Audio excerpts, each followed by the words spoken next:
नर्मदे हर। स्वागत है आप सभी का कल्याण यात्रा चैनल पर। मित्रों, नर्मदा परिक्रमा का यह हमारा चतुर्थ भाग है। भाग 3 में हमने जहां वीडियो को विराम दिया था उसी से आगे का यह वीडियो है। मणि नागेश महादेव के मंदिर पर हमने वीडियो को विश्राम दिया और वहीं से आगे की ओर परिक्रमा मार्ग में हम बढ़ते आए। परिक्रमा में सेवाएं इतनी जगह होती है कि हमको थोड़ी थोड़ी देर कहीं ना कहीं तो बैठना ही पड़ता है। उसी तरह पीछे भी हम लोग बाल भोग के लिए एक जगह रुके थे, फिर वहाँ से आगे बढ़े और यह आश्रम में सभी परिक्रमावासी रात्रि विश्राम के लिए रुके। मंदिरों में ही हर जगह परिक्रमावासियों के रुकने की व्यवस्था होती है। आश्रम बने हुए होते हैं लेकिन भीड़ इतनी होती है कि सभी यात्रियों को, और ऐसे ठंड के मौसम में अगर बाहर भी नहीं सुला सकते हैं, इसलिए मंदिर के प्रांगण में ही परिक्रमावासियों को विश्राम के लिए आसन लगाने के लिए कहा जाता है। तो सुंदर से महादेव जी के दर्शन आपने किए और माँ नर्मदा जी का यह तट बड़ा ही सुंदर। प्रातः काल का यह समय भगवान सूर्य नारायण के दर्शन करते हुए माँ नर्मदा जी के दर्शन किए और यह पक्षियों का अद्भुत माँ नर्मदा के किनारे पर मानो नर्मदा मैया की गोद में यह सभी क्रीड़ा कर रहे हो। जिस तरह एक बच्चा अपनी माँ की गोद में उछलता कूदता है, उसी तरह यह पशु पक्षी भी माँ नर्मदा की गोद में मानो मस्ती ही कर रहे हो। बहुत सुंदर दृश्य था यह। आप सभी ने दर्शन किए। आरती का समय हुआ, भगवान महाकाल जी की आरती। इस वीडियो में आज हम जानेंगे कि नर्मदा परिक्रमा किन किन साधु संतों के द्वारा की हुई है। पौराणिक और ऐतिहासिक काल से लेकर अब तक लाखों साधु संतों के द्वारा मां नर्मदा की परिक्रमा पूर्ण की गई है। मोक्षदायिनी मां नर्मदा जी की कृपा पाने के लिए ही साधु संत नर्मदा परिक्रमा करते हैं। सर्वप्रथम मार्कंडेय ऋषि जी ने मां नर्मदा जी की परिक्रमा प्रारंभ की थी। कई वर्षों तक इन्होंने मैया के तट पर रहकर तप भी किया। फिर इतिहास में बाद के समय में गौरी शंकर महाराज जी ने लगभग कई साधु संतों के साथ में इस परिक्रमा को प्रारंभ किया। गौरी शंकर महाराज जी इन्होंने लगभग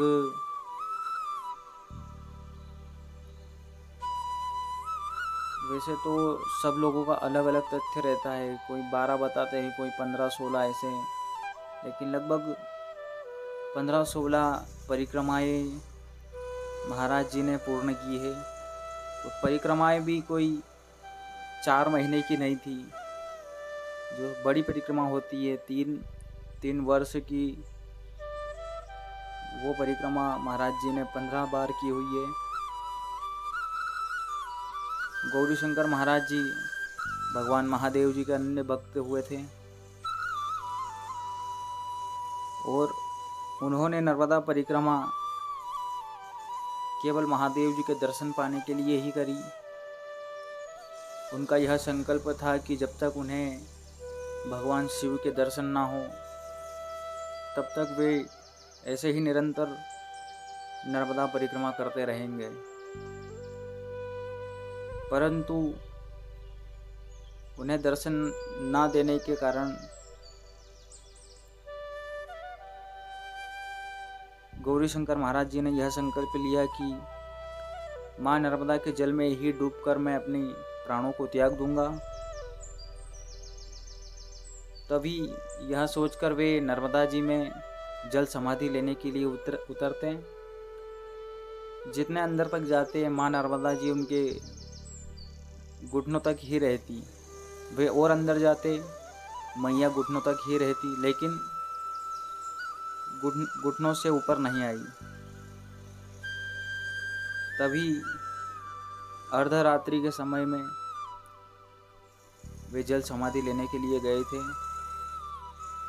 तब उन्हें आवाज़, एक छोटी सी बच्ची ने उनको आवाज़ लगाई कि हे महात्मा, ये आप क्या कर रहे हैं आधी रात में। तब महाराज जी ने सोचा कि इतनी रात को यह छोटी सी बच्ची यहाँ आई कहाँ से। उन्होंने जवाब दिया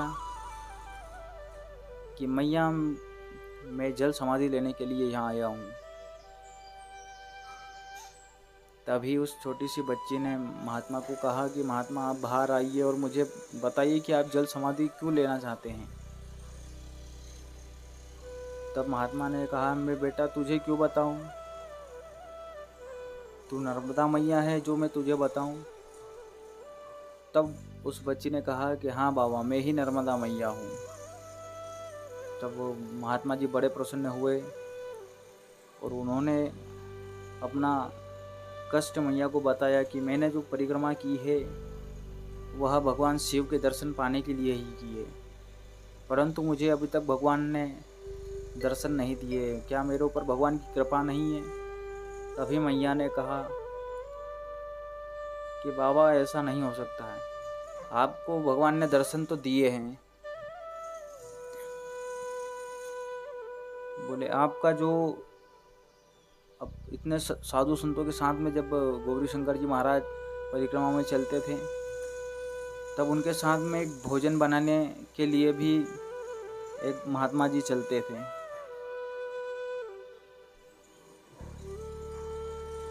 गौरी शंकर महाराज जी को मैया ने कहा कि आपके जो भोजन बनाने वाले हैं वही तो महादेव के रूप में हैं। बोले इतनी परिक्रमाओं में आपको हर व्यवस्थाएं भोजन पानी की, आपको जो किसी महात्मा को चाहिए कि वह हलवा खाने का किसी का मन है या किसी का कुछ और खाने का मन है, किसी का खीर मालपुआ खाने का मन है, तब वह सभी महात्माओं की इच्छा पूर्ण होती थी। इसीलिए कहा कि वही शिव के रूप में आपके साथ में चल रहे थे। तब गौरी शंकर महाराज जी को विश्वास नहीं हुआ कि कोई भोजन बनाने वाला कैसे भगवान हो सकता है। तब मैया ने महाराज जी को कहा कि महाराज जी, आप ऐसा मत सोचिए, आपके भाव से एक बार उन महात्माओं को देखिए, फिर सोचिएगा कि वे भगवान है या नहीं। तब गौरी शंकर महाराज फिर गए और भगवान के दर्शन किए और उसी के बाद में वे महात्मा उनको दर्शन देकर वहीं से जंगलों में चले गए। और कई वर्षों बाद जब आए तो धुनी वाले दादा के नाम से वे प्रख्यात हुए। लोग आज भी उन्हें धुनी वाले दादा के नाम से ही जानते हैं। ऐसे ही माँ नर्मदा की कई साधु संतों पर कृपा है, वह उन्हें दर्शन दिए हैं। गौरी शंकर महाराज जी के बाद शंकराचार्य जी, महान संत आदि शंकराचार्य ने भी नर्मदा के तटों की यात्रा की थी। उनके कई भक्त परिक्रमा कर रहे हैं। आधुनिक युग के संत केशव दास जी, मौनी बाबा, आपने दशकों तक पैदल नर्मदा परिक्रमा की और इस मार्ग में कई धर्मशालाएं, पुल और आश्रम स्थापित करवाए। स्वामी अखंडानंद सरस्वती प्रसिद्ध आध्यात्मिक गुरु और वेदांताचार्य है। इन्होंने भी माँ की परिक्रमा की। स्वामी सत्यमित्रानंद गिरी भारत माता मंदिर के संस्थापक, इन्होंने भी माँ नर्मदा की परिक्रमा करी। प्रसिद्ध कथावाचक पूज्य डोंगरे जी महाराज, जिन्होंने अपने अनुयायियों के साथ यह परिक्रमा पूर्ण की। और इस युग में भी हमारे कई नेताओं ने भी माँ नर्मदा की परिक्रमा की है। परिक्रमा सबके लिए होती है मित्रों, यह साधु संतों के लिए नहीं है, अभी तो गृहस्थ लोगों के लिए भी है, अमीर के लिए भी है, गरीब के लिए भी है। सभी लोग नर्मदा परिक्रमा कर सकते हैं। ऐसे ही आप अनेकों सिद्ध स्थानों के दर्शन करते हुए हम नर्मदा परिक्रमा में आगे बढ़ते जा रहे हैं। यह दृश्य आप अंकलेश्वर का देख रहे हैं। अंकलेश्वर में हम लोगों ने रात्रि विश्राम किया था। बड़ा ही सुंदर आश्रम अंकलेश्वर का यहाँ राम कुंड भी है। और यह महत्वता है कि वहाँ राम कुंड में जो भी व्यक्ति अगर जिसको शारीरिक कष्ट हो या फिर कोई भी परेशानी हो, बीमारी हो, तो वह उस कुंड में स्नान करने से अच्छी हो जाती है। वहाँ से आगे बढ़ते हैं, तभी थोड़ा आगे आकर एक जगह फिर आवाज़ आती है। बाल भोग में यहाँ पर हमको आलू के पराठे खिलवाए थे। मैया की बड़ी कृपा कि ये भक्त सभी परिक्रमा वासियों की सेवा के लिए तत्पर रहते हैं। ऐसे ही और आगे बढ़े, फिर हमको भक्तों ने आवाज़ लगाई सेवा के लिए, और यहाँ भी भोजन प्रसादी आदि चल रहा था। कहा कि महाराज जी आप भोजन पाकर ही आइए। तब हमने यहाँ भी भोजन किया। लगभग अब हम समुद्र के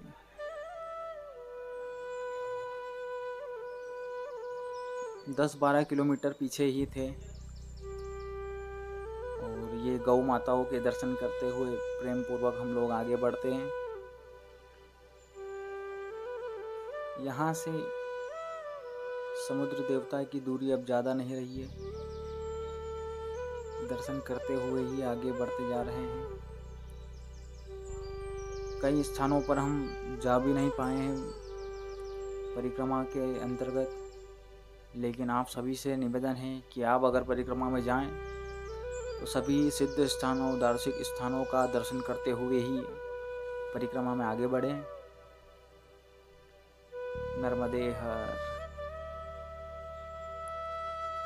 एक और हमारे साथी परिक्रमा में हमारे साथ में हुए थे।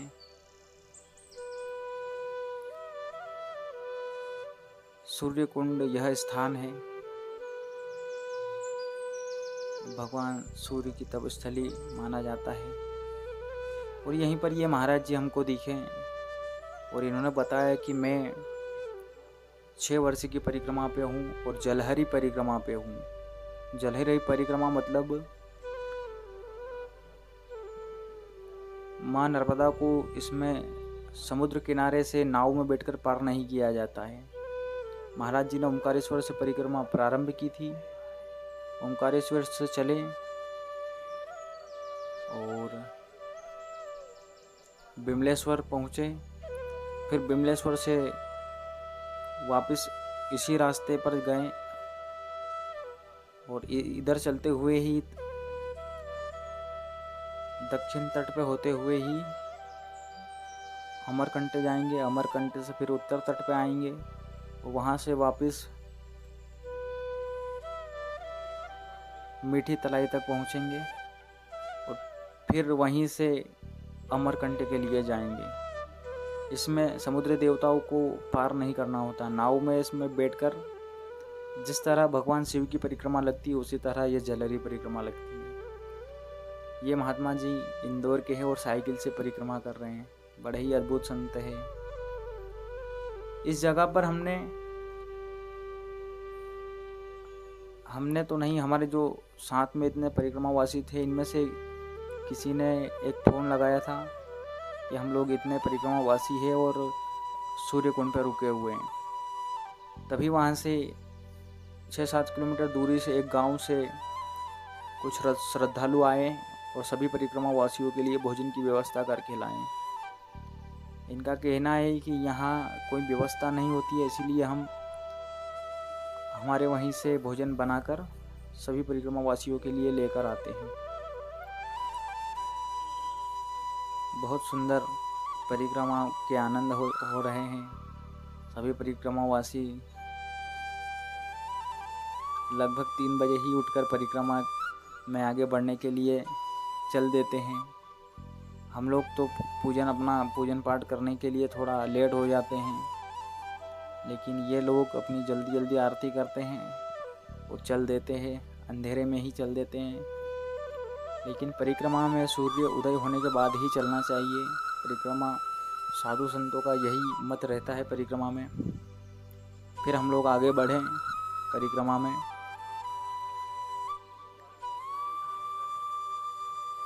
इस समय में ठंड का भी माहौल रहता है, तो सुबह सुबह ठंड भी लगती है, लेकिन चलने जब लगते हैं तब ठंड का कोई असर नहीं होता है शरीर पर।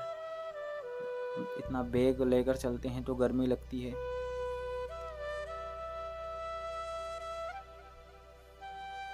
यह हनुमान जी का मंदिर विमलेश्वर से कुछ ही दूरी पर है और हम लोग यहाँ दर्शन किए, भोजन पाया हमने। यहाँ भी महात्मा जी ही सेवा करने के लिए होते हैं एवं बड़ा ही सुंदर मंदिर है यहाँ के दर्शन किए, बड़ा आनंद आया। फिर दर्शन करके आगे निकले।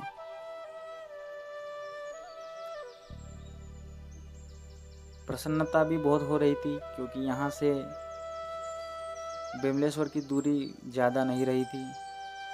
विमलेश्वर पहुँचने के बाद में सभी परिक्रमावासी रात्रि के लिए वहीं रुकते हैं और यह परिक्रमावासी सभी विश्राम कर रहे हैं। फिर आगे चलें, रुकते हुए बैठते हुए परिक्रमा में आगे की ओर बढ़ा जाता है। पगडंडियों के रास्ते, रोड के रास्ते चलते ही जाते हैं। ये देखिए सभी परिक्रमावासी खूब आनंद से चल रहे हैं और बड़ा ही एक दूसरे को देखकर खूब आनंदित होते हैं परिक्रमा में। और यही परिक्रमा का मूल आनंद होता है कि सभी यह रेवा संगम तीर्थधाम विमलेश्वर, यहाँ से विमलेश्वर की 1.5 किलोमीटर की दूरी रही है। वो प्रसन्नता से आगे की ओर बढ़े जा रहे हैं। लगभग विमलेश्वर गांव में हम लोग पहुंच चुके हैं। यह एक आश्रम बना हुआ है। आश्रम तो क्या, यह हम जब अंदर पहुंचे तब पता चला कि इसमें ये हर परिक्रमावासी से 50 रुपये कुछ लेते हैं और परिक्रमावासियों को रुकने के लिए कमरा, हॉल या कुछ ऐसी जगह देते हैं। हम गए तो हमने देखा कि आधार कार्ड लेकर यह 50 रुपये में टिकट बना रहे थे। तभी हमने पूछा कि कैसा क्या रहेगा, तो उन्होंने शर्तें बताई कि यहाँ पर आपको आरती पूजा करने के लिए बाहर ही आना पड़ेगा, कमरे में आरती पूजा नहीं करना है। तब हमने विचार किया अगर पूजन पाठ के लिए अगर हमारा आसन छोड़ के अगर हम लोग बाहर आएंगे और बाहर पूजन पाठ करेंगे और फिर अंदर जाएंगे तो परिक्रमा का क्या महत्व रहेगा। इसलिए हमने वहाँ रूम नहीं लिया। विमलेश्वर में ही जो मेन आश्रम था वहाँ गए और वहीं पर खुले आसमान के नीचे ही हमने अपना बिस्तर आसन लगाया और ऐसे ही वहीं हमने विश्राम किया रात्रि में। विमलेश्वर में पहुंचने के बाद आपको रेवा संगम को पार करने के लिए 250 रुपये की, पैदल यात्रियों के लिए 250 रुपये की टिकट बनवाना होती है। हमने वो टिकट बनवाई और वहीं पर ये 12 ज्योतिर्लिंग के दर्शन किए। और दर्शन करने के बाद में यहाँ से आगे की ओर प्रस्थान करेंगे। बड़ा ही सुंदर मंदिर था यह भी। खूब हमने भगवान के दर्शन कर आनंदित, अपने मन को प्रसन्न आनंदित किया। और जब हम पहुँचे तो वहीं के मुख्य पुजारी जो भक्तों के हाथों से भगवान का अभिषेक करवा रहे थे। और बड़ा ही सुंदर यह मंदिर है।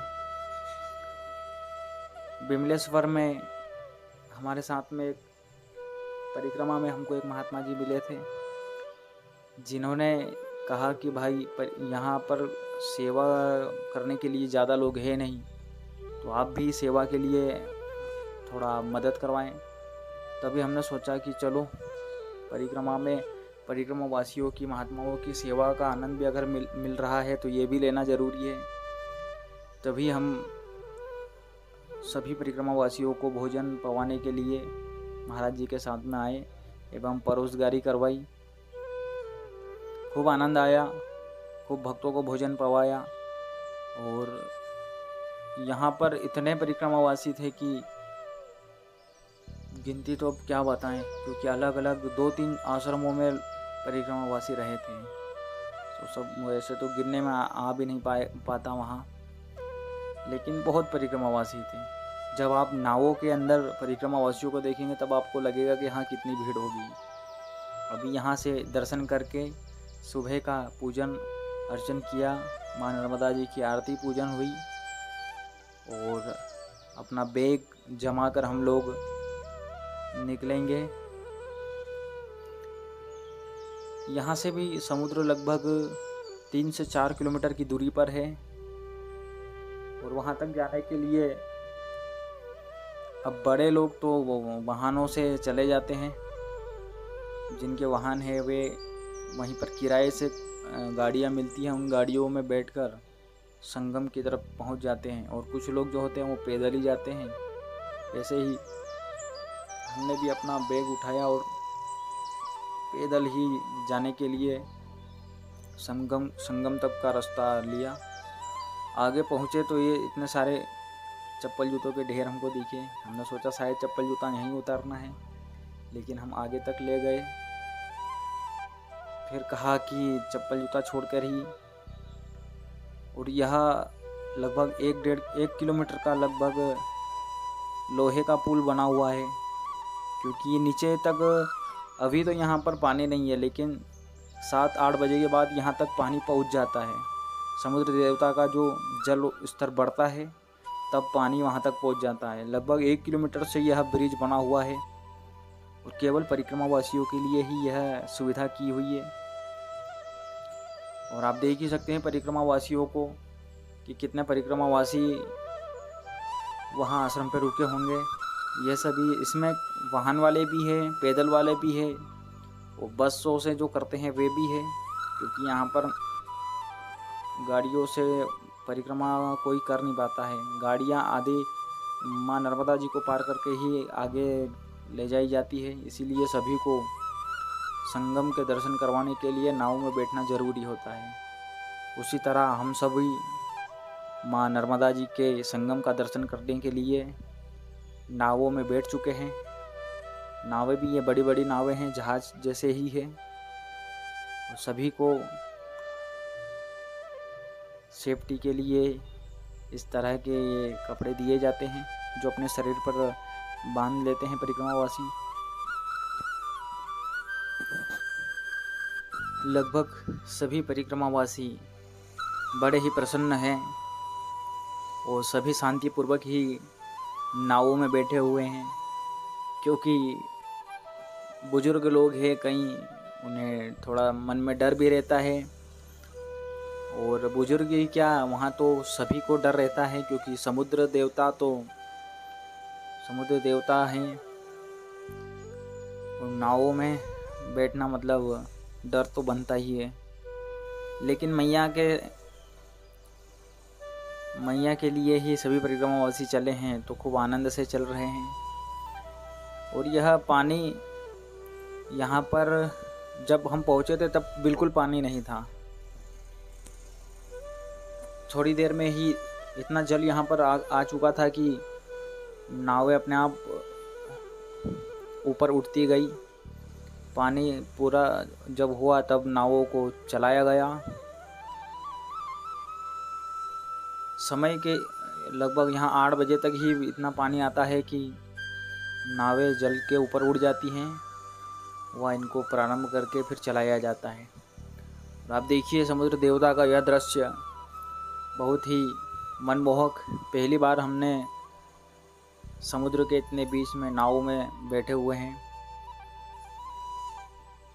मन में बड़ी प्रसन्नता हो रही है।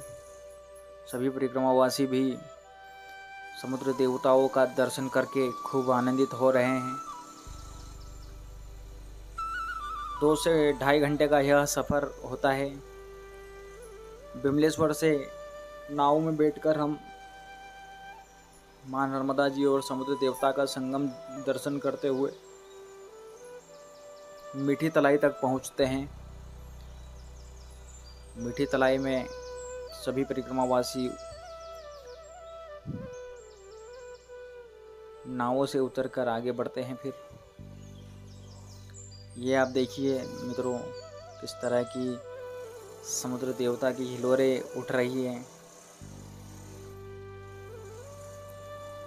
यहाँ का पानी भी एक थोड़ा मटमैला होता है, लेकिन सब जगह के समुद्र अलग अलग हैं। सभी जगहों पर पानी भी अलग अलग ही मिलता है। इसी तरह यहाँ का थोड़ा मटमैला पानी है। और ये हम भी एकदम किनारे पर बैठे हुए हैं। समुद्र देवता की लहरों के साथ में खूब आनंद करते हुए, दर्शन करते हुए आगे जा रहे हैं। जब संगम आता है तब सभी लोग अपने बैगों से नारियल एवं जो भी पूजन का सामान होता है, एक एक चुनरिया सभी लेकर आते हैं। वही भगवान समुद्र देवता और माँ नर्मदा जी के संगम पर अर्पण करते हैं। और अपने जो मैया का जल हम लोग अपने प्रारंभ में जो एक छोटी सी डब्बी में मैया का जल भर कर लाते हैं, उसका थोड़ा सा जल समुद्र देवता में मिलाते हैं। एवं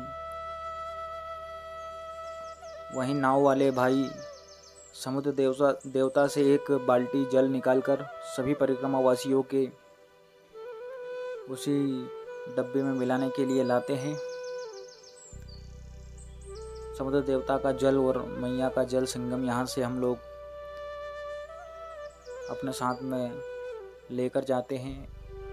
और सभी परिक्रमावासी यहाँ से अब आगे की ओर जा रहे हैं नाव से उतरते हुए। नाव का सफ़र यहीं तक था मित्रों, और हमारा सफ़र भी इस वीडियो में यहीं तक का रहेगा। सभी परिक्रमावासी यहाँ उतर रहे हैं। मित्रों, वीडियो अगर अच्छा लगा हो तो आप ज़रूर हमारी वीडियो को अपने इष्ट मित्रों के साथ साझा कीजिए एवं परिक्रमा के और आने वाले वीडियो को देखने के लिए हमारे चैनल को सब्सक्राइब कीजिए। इसी चैनल पर हमारे परिक्रमा की आगामी वीडियो अपलोड होंगी। एक बार पुनः आप सभी को नर्मदे हर दर्शन कीजिए समुद्र देवता का। और आप सभी का बहुत बहुत धन्यवाद जो आपने वीडियो को अंत तक देखा। नर्मदे हर।